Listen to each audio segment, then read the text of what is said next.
harsh winters, when Vasant sets, nature is in full bloom. The birds equip themselves to restart the most important objective of life, that is to proliferate. Males dress up in the best of finery, sing melodious songs, dance, roll, jump to woo a beautiful partner for themselves. Once the female agrees, they begin a Herculean task of nest building, laying eggs, incubation, feeding the forever hungry chicks, and saving them from predators, and teaching them the art of survival. I've been fortunate to observe the phenomena of nesting.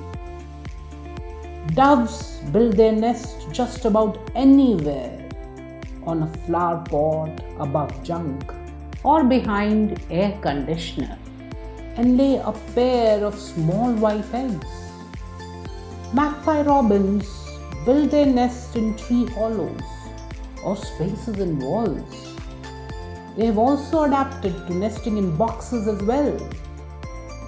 The most frequent are nest boxes.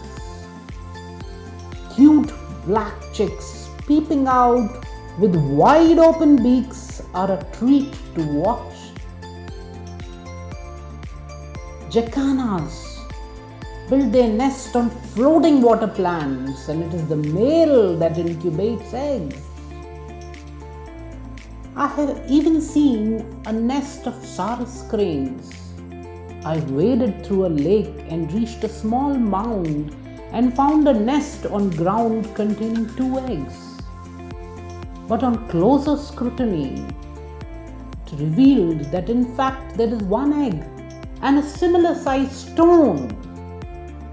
How the sarus got a stone to substitute their egg is a mystery to me. Perhaps it was placed to befool predators. Many birds prefer to nest in groups or in heroneries. The heroneries, consisting of storks, egrets, herons, cormorants, are built on trees and bushes near water bodies. There can be hundreds of nests buzzing with noisy chicks. Swifts' colonies on Mohana River bank is a sight to behold. While farmers dread soil erosion, floodwater creates great nesting sites for swifts. The swallow colonize high roofs atop old forts and build inverted goblet-shaped nests that are piece of artwork. The master craftsman is undoubtedly Baya the weaver. They have adapted to nesting on high-tension wires for easy accessibility and complete safety. Males deftly weave an elaborate nest with chambers inside. They invite a female for inspection. If she likes it, she chooses the male as her paramour and settles in her new home. Monsoon rain and winds can lash and ruin the dainty nests.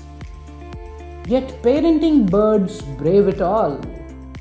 Because during monsoons, birds can catch a lot of insects and thus feed their gluttonous chicks. Human encroachments have destroyed many nesting sites. As such, simple nest boxes can become secure spaces for birds to nest and procreate, while we humans can have the pleasure to observe birds frolicking in our vicinity itself. At National Environment Science Camp Dudhwa, campers design nest boxes as a part of their own contribution to conserve Mother Earth. We have installed several nest boxes at our campsite. These are home to a variety of birds: owlets, mynas, magpie robins, doves. Please join us for this bird conservation work, you can procure a do-it-yourself nest box kit and provide safe space to the birds around you.